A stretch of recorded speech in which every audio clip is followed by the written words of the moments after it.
This video is going to be a film study preview of the Lions' trip to Green Bay to take on the Packers in Week 9, a game that's going to be impacted by weather. Obviously, at the time that you listen to this, it will have already rained in Green Bay early in the morning, and then it's going to rain all afternoon into the evening. This is the Lions' second road trip against an NFC North opponent in the last 3 weeks. They went on the road and beat the Vikings in Minnesota in Week 7. I'm going to focus this preview, which is obviously too late and is admittedly incomplete. I'm going to focus this on the Packers offense, what they do, a few things to look for as a Lions fan pre-snap. Oftentimes I complain about the broadcast angles that we get. If you do get a clean broadcast angle that allows you to see most of the 22 players on the field, I'm going to try to give you some hints of things to look for, possible motions or pre-snap formations that I think the Packers rely on, particularly on third downs. And this is by no means to be considered a comprehensive preview up front. This is incomplete, as well as my Ravens-Broncos video that's coming out Sunday morning. They're both incomplete and late. So let's get to the stats first. Green Bay's averaging 27 points per game, 6th in the league in the NFL offensively, which is what this preview is going to focus on. They do have 4 wins by less than a touchdown. 3-point win over Jacksonville last week, 24-22 win over the Texans, 24-19 win over the Rams, which I think was on the road, and then a 16-10 win over the Colts in Week 2. They are +7 in turnover margin, which is 4th in the league. That's impressive. The Lions, by the way, are tied for 2nd at +10. The interesting thing here from a Packers standpoint offensively is they've turned the ball over 12 times. They do have a ton of talent. I'm going to focus this video on Jordan Love, Romeo Doss, Christian Watson, a little bit of a digression about Jaden Reed. It's a player that I really liked coming out of Michigan State, I believe in the 2022 NFL draft, maybe 2023, forgive me for that. Talk about Jordan Love's propensity to try to make throws in somewhat tight windows. In our Lions Discord, I likened or compared him to a pitcher who smartly uses his velocity. And so what I mean by that is I think he's a guy who will throw 91, 92, maybe 93 on most pitches, but then when he needs to, he'll bring 96, 97. And I'll show you 2 examples of him throwing into windows that are closing, I guess is a better way to describe it, and getting it there because he puts so much on the football. Look, their run game has to be talked about. I'm not going to focus on it as much here. I think it's pretty straightforward. The Lions have got to slow down or altogether stop their run game to make them one-dimensional, and that's going to be difficult to do. That's going to be the biggest challenge, in my opinion, for Detroit's defense this year from a run defense standpoint is this Green Bay offense. They're averaging 157 yards per game, which is way up from last year in 2023. They've only been held below 100 yards twice. Like I said, they're 5th in the league, just above the Lions, in fact, in rushing yards per game. Only gone below 100 yards 2 times. Week 4, the 31-29 loss to the Vikings, they were held to 86 yards. And then only put up 82 yards on the ground in their Week 7 win over the Texans, 24-22. Do I think the Lions will slow them down? Yes, I do. Don't see them getting to 157. If they do, you're probably looking at a clear-cut win for the Packers because of the weather situation, in my opinion. Can you hold them under 100 yards? I think you're going to see a lot of running plays. So just from the sheer number of rushing attempts Green Bay's going to put out there, again, given the weather circumstances, that's probably unrealistic. 115, 120 or less, I think you give yourself a great chance to win. If you get above 135 and you're not forcing turnovers, then I think it's going to be a difficult task to go in there and accomplish, absent turnovers by Green Bay's offense, which Jordan Love has thrown 9 picks, and they also have 3 fumbles. Here's what I'm going to do with this video. First, I'm going to start with the similarities in the offenses. So, number 1, both offenses, Detroit's and Green Bay, love this formation. Ace, which is out of 12 personnel, quarterback under center, receiver and tight end both set to one side or the other. Your screen is a little bit zoomed in here, so forgive me that you can't see the receiver off to the right nor to the left, but you get the idea. Quarterback, running back on the midline, tight end to the left, tight end to the right, and you do have a receiver off screen to the right and to the left in this particular play. Run action heavy out of under center formation here, but also play action utilized constantly. I was really impressed that they were able to integrate Malik Willis so quickly and be effective with him back there. I have to digress for a moment. I think every team should have a quarterback who can move, maybe even a little bit better than the starting quarterback. Or another way to phrase it is a backup quarterback that you would trust to put in the game for a certain amount of plays such that they can run the football more often than your starter. Now, see, people would say, well, you're going to pay your starter $50 million a year to be off the field 8, 10, 12 snaps a game. Well, you may, in certain situations, have to use the backup, be forced to do so. I really like Malik Willis. I thought he was a better player coming out of college than a lot of people described him as. Things certainly didn't work out with the Titans. In Green Bay, they've been effective with him on the field. At times, I like how they've changed or morphed or shifted the offense when he has been out there. In my opinion, yes, teams would do well to have a guy like Malik Willis as a backup or even a third stringer if they ever change the rule where you can use a third string quarterback occasionally and give those guys opportunities to slowly develop their game as opposed to just being thrown in there like him and other young quarterbacks have been in their rookie year. 12 personnel ace is what we're talking about here. Now, this actually ends up being a sack off a play action, but I think this play and the second play give you an idea of what you're going to see. Oftentimes you're getting motion out of 12 personnel right to left. It seems like 70% of the time that motion is right to left to set up this dynamic, meaning tight end to the right, tight end to the left, running back, quarterback on the midline. So look for that during the game if you wish. But this is the classic run action that looks just like the previous play or just like a play that's already been established, except the quarterback keeps it, looks for something downfield. In this case, Willis decides he's not going to be able to get anything done. Kenneth Murray, who's moved over from the West Coast, gets a sack. Same dynamic, you can see. Motion from right to left out of 12 personnel. It's against the Texans. Seemed like the Texans had a couple people missing, but I thought Green Bay was oftentimes the more physical team against the Texans. I didn't think the Texans' offense looked good Thursday night against the Jets, and I didn't think they looked good in this game against the Packers defense, which I'm not really able to evaluate in a film study video. All I'll say is I think they're very fast and athletic, and it's going to be a tough challenge for Detroit's offense as well. It's not like the run game is always working for them, don't get me wrong. This is a great read by Jalen Pitre, who I am just glad to see is playing well for the Texans, much maligned at times down there in the Houston area, particularly by the media in Texas. This is a great read. Tackle for loss against Wilson underneath of the tight end's block. This is what you want to tell guys on trap concepts. If you can do it, it's a kick out, so not necessarily a trap concept, but Jalen Pitre gets there. There's a D tackle that disrupts it as well. I just think it's a great play by a, quote, nickel defender. In this case, he started out into the boundary, which is, somewhat unusual. But they really, to be honest with you, play him in this position enough that I'm comfortable to say he's a nickel / strong safety / inside linebacker hybrid by deployment. By skill set and speed and size, no. But he's making plays like this, and I think there's a place for a guy like Jalen Pitre on pretty much every team. I'm just glad to see he's playing well. They use play action a ton out of this.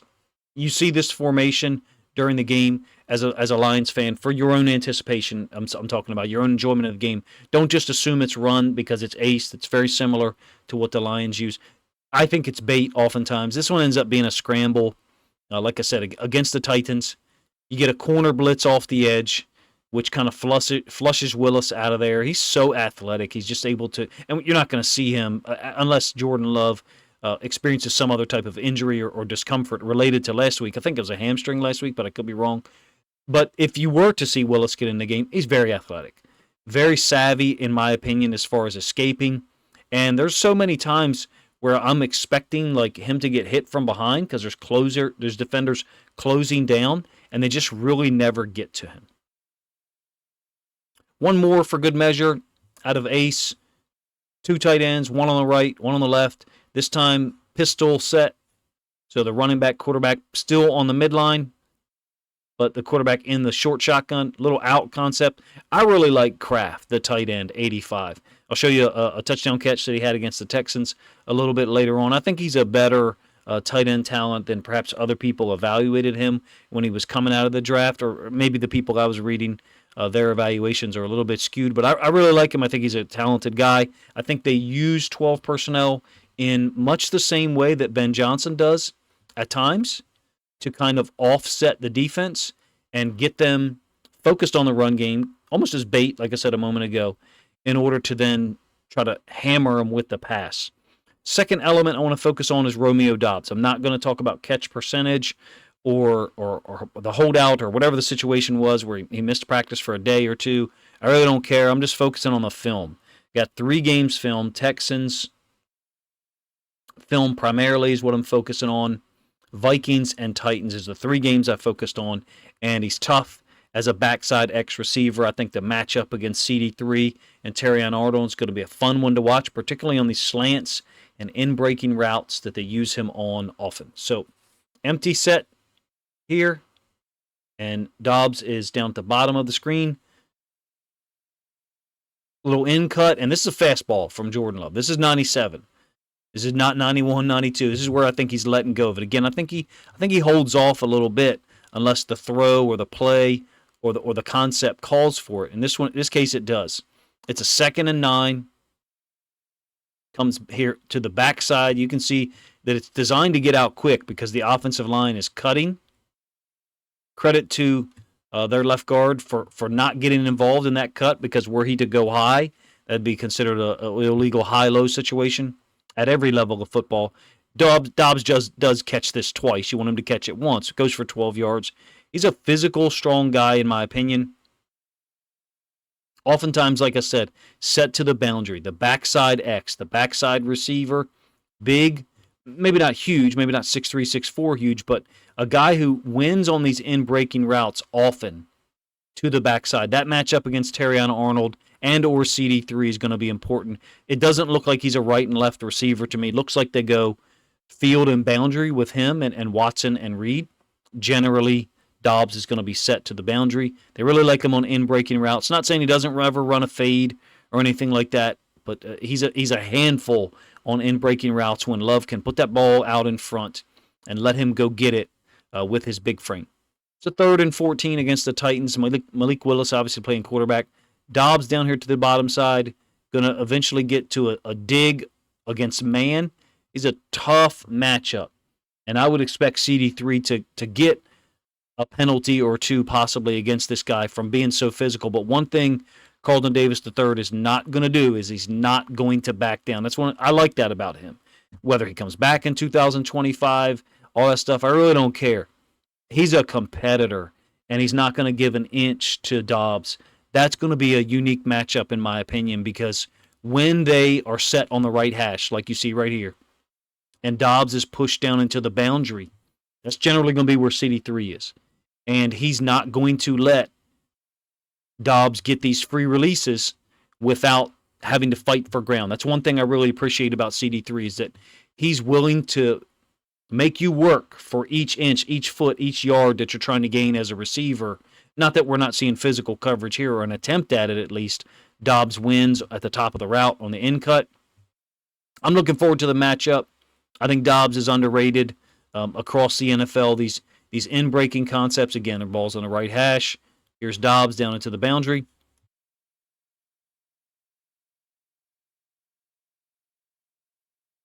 It's actually 21 personnel because you got a fullback and a tight end on the field.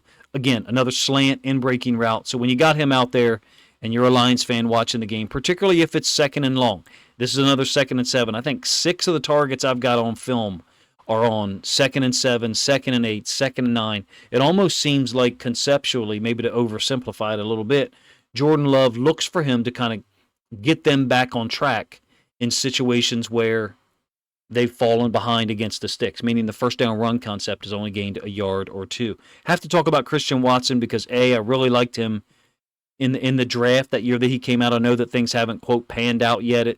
He's a big play guy. He's very dangerous, but he's not producing consistently over the course of a 16 or 17 game season. In this year, however, 2024, 13 catches on 20 targets, 2 touchdowns. He's averaging 15 yards per catch. Go look at his stats for his first 3 years. Of course, there's a limited sample size at times because he has missed significant amount of games for injury. He's right around 15 yards per catch every year.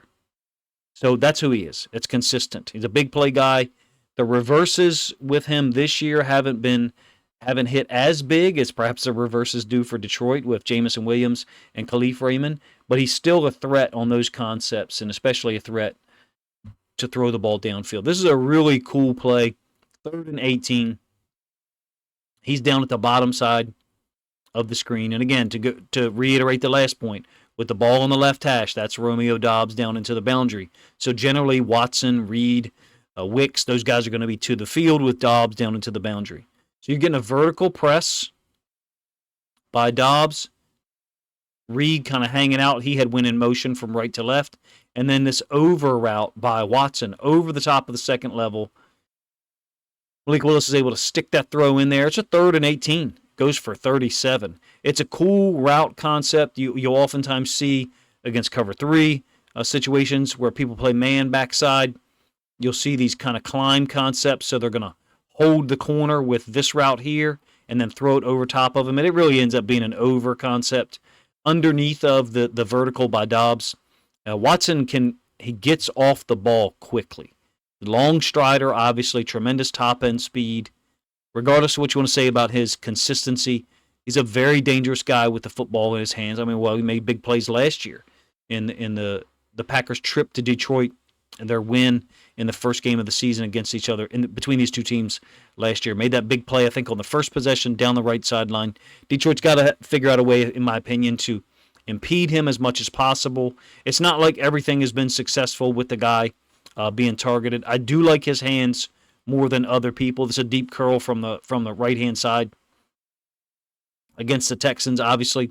Going up against Derek Stingley, one of the better young corners in the NFL, if you ask me. I think that's a matchup that Detroit's got to win the overwhelming majority of the time and not give up a big play. Dobbs is a more consistent, if you ask me from what I'm seeing so far, is a more consistent performer in terms of making himself available for the football, whereas Watson is a guy, again, 15 yards per catch, I think is considerable just for this year on 20 targets, but that's his career numbers anyway after 3 seasons. Moving on a little bit, we're going to talk about Jordan Love. He's got 15 touchdowns versus 9 interceptions. I'll show a couple of picks here, and then a great throw to Kraft for a touchdown. He's willing, in my opinion, to take chances where other quarterbacks are not. I don't think that's a bad thing. I think it's a really good thing. I think there's certain quarterbacks around the NFL that are too risk averse. It's a phrase that I have used with Lamar Jackson many times, whereby he'll miss throws on a particular side. And in my opinion, it's often the top side on vertical routes because he doesn't want to give the DB a chance to make a play on the ball. We would prefer an incompletion because, well, normally, in a normal season, the Ravens' defense is very good. 2024, we stink defensively, so maybe Lamar should be putting those in more 50-50 situations. I don't mean Jordan Love throws 50-50 balls all the time. What I'm saying is he's willing to put the ball in spots that other quarterbacks aren't. I think there's something to be said for that can, will, and does benefit the Packers. It's a little bit of a dangerous proposition, if you ask me, with guys like Kirby Joseph and Brian Branch hanging around in the secondary because they have 5 and 4 interceptions each so far this year. This one's intended for Watson against the Texans. You got Watson coming across the field from right to left, kind of like this dig. And there is pressure, don't get me wrong, in Jordan Love's face. So it's not to say that he's just throwing this football up. He's getting hit, which impacts the throw. It's clearly over the top of Christian Watson in terms of him actually being able to go get the football, give you the end zone angle so you can see it yourself. 9 interceptions is not anomalous, though. Him and Patrick Mahomes, I think, are tied in the NFL this year with 9 interceptions each. The pass pro situation for the Packers looks really good for them and unfortunately not great for the Lions. Jordan Love has, I think, only given up a sack on 3.3% of his dropbacks. I think that of his pass plays, I think that's number 1 in the NFL. And with the Lions losing Aiden Hutchinson and having difficulty generating pass rush, absent blitzes, there's going to be some real opportunity for Detroit to get after him in this weather. Number 1, and number 2, for the Packers to try to get plays either down the field or complementary plays to thwart the blitz, either screens or quick throws out into the flats to kind of dissuade Aaron Glenn from bringing pressure normally. This is a great play by the Mike linebacker for the Vikings. Gruger Hill. I don't really know much about him. I know he's bounced around the league a little bit. It's a Tampa 2. So you got half field safety here. Half field safety here. Mike linebacker dropping to be the middle third player in a cover 2. Doesn't make sense, but it's really what a Tampa 2 is a cover 3 disguised as a cover 2. And that's just a ridiculous break on the ball. Again, he's targeting Watson on the play.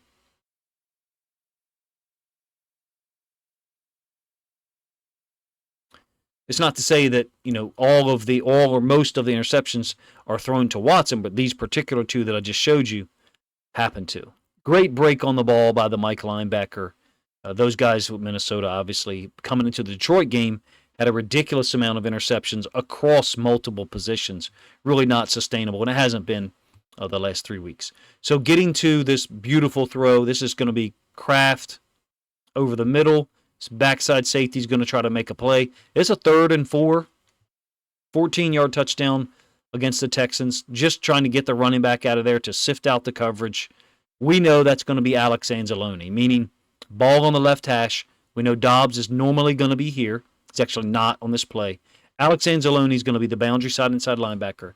Detroit's job is to not give away the coverage on stuff like this, meaning don't let that little simple motion give away the coverage. So maybe delay your moving out such that Love doesn't know, can't check. There's a lot of situations so far in the 3 games film I have where Love is checking and then the defense is checking out, particularly the Vikings. Throwing it over the linebacker level here to Kraft, and he's got to get it there before the safety can close down, and he does. Again, this is turned up to 97. I'll let you see it one more time from the All-22 with the throw at least, and then we'll get to the end zone angle so you can see how this throw was really stabbed in there in front of the safety. 14-yard touchdown to Kraft. Like I said, I think he is quite underrated. He's just at the right edge of your frame here, and the safety that's going to try to make a play is 21 that I just pointed at right there.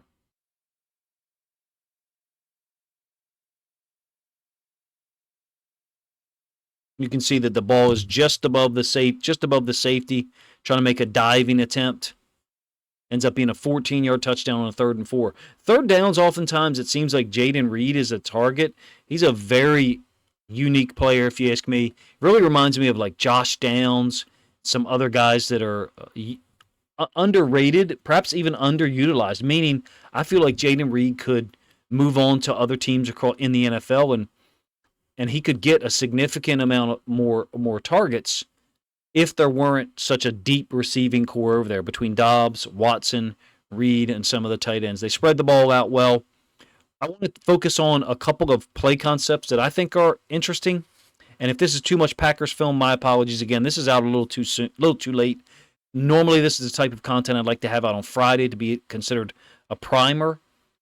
My own film study of the Packers and then also the Broncos, the Lions and Ravens opponents has been about 48 hours delayed for multiple reasons. Nothing's wrong, but I wish I could get these out sooner for you guys to appreciate, number one, and number two, to generate more views and more revenue for myself through YouTube.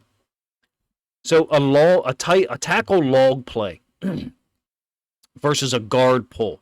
So I want to explain that a little bit. There's actually a hold here against the Packers that brings this play back. I believe it's Melton, number 80. But you're going to get the guard pulling here. Normally when you get the guard pull, they'll wrap up. Let me draw that a little cleaner.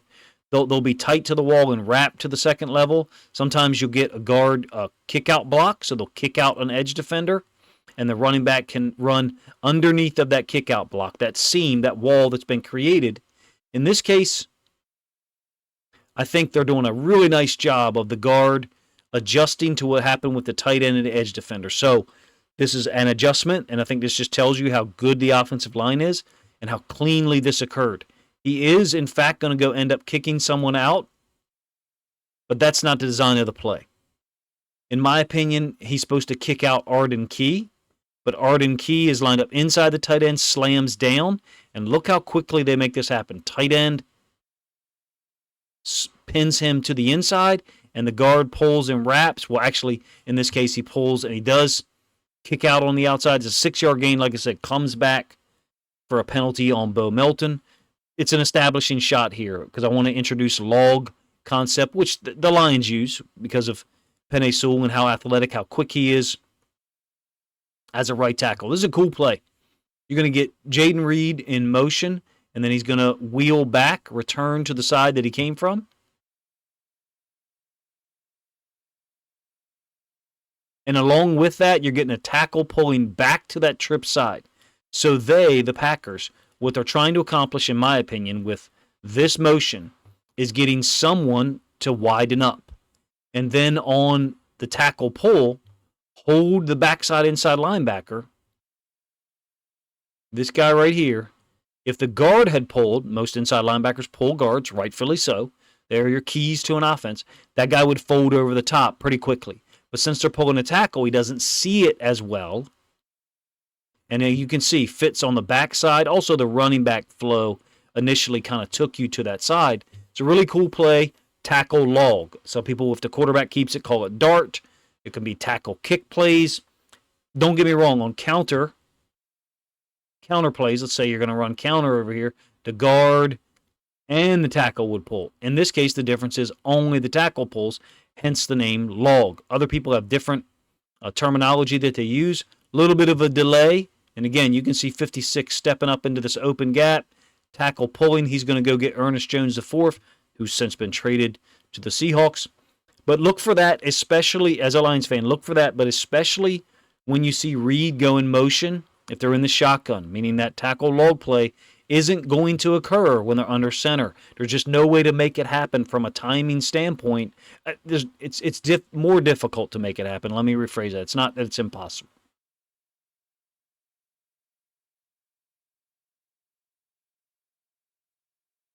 Moving on to one more concept that I kind of want to focus on that is utilized by many teams across the NFL, but the Detroit Lions as well, is the jet and then a dive action off of it. Now, it's not really a dive. It's oftentimes it's a zone concept, but I call it jet dive and jet follow, and here's why before I show the plays. Jet dive means the jet's going in one direction, and the run play, the actual point of attack, is in the opposite direction. Makes sense, right? You want to create horizontal conflict in the defense as easily and as often as possible. The jet dive is a great way to do it. Jet follow is the jet and the run concept, their point of attack going in the same direction, hence the word follow. So just keep that in mind as we go through a couple of these plays.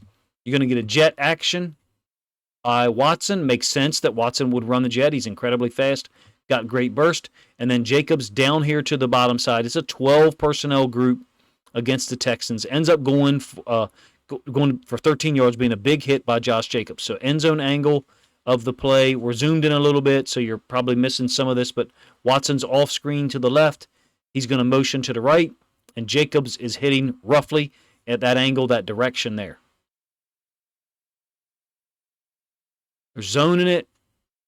This guy's swimming. Poor decision because he ends up giving up a big potential cutback lane. You do have basically a one-on-one here, so there's no zone necessarily there, but look exactly where the run concept goes.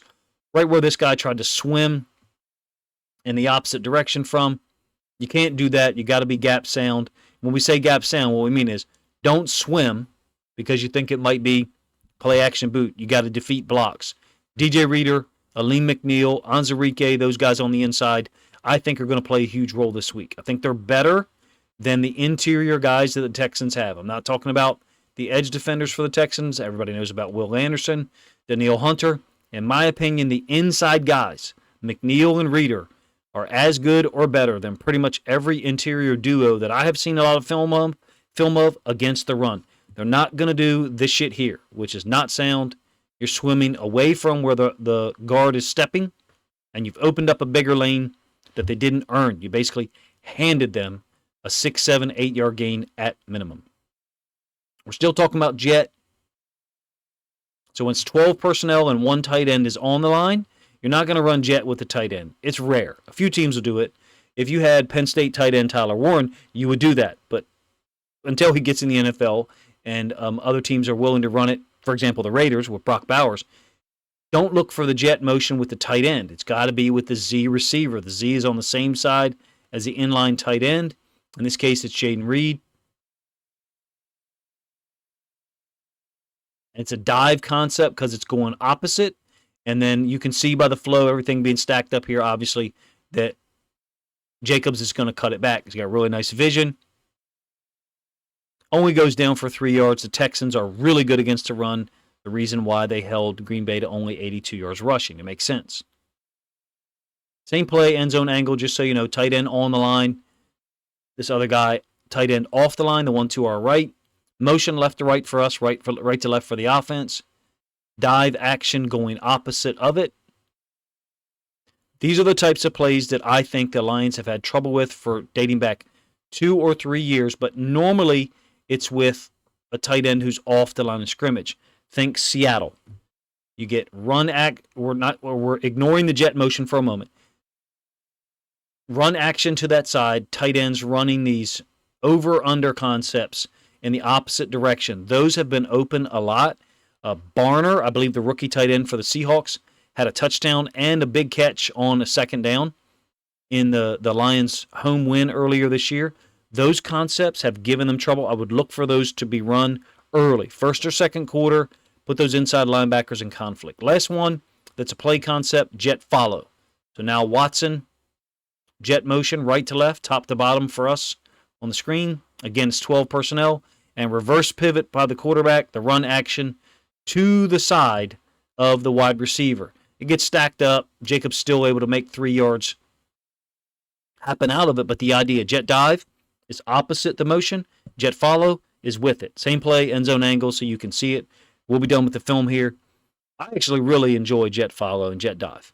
They are some of my favorite plays for a lot of reasons. It puts the quarterback as number 3 in the sequence. So, number 1, hand it all off to the jet, which is admittedly rare at the NFL level.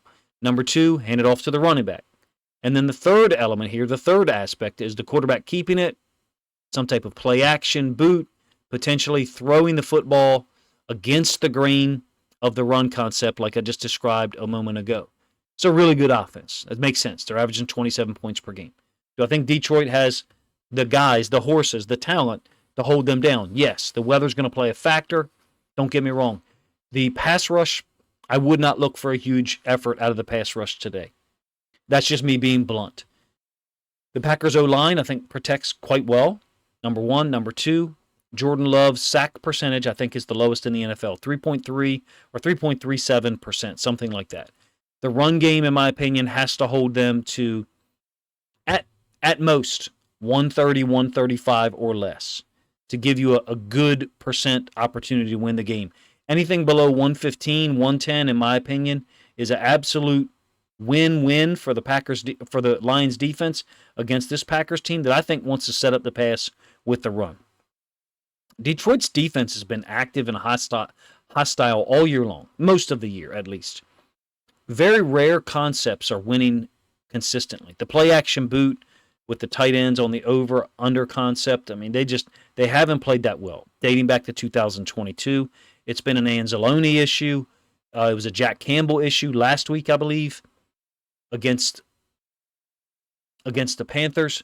So it's a consistent theme that is there in this Detroit defense for whatever reason. It's not 6-8 times a game. You're talking about 1 or 2 times a game.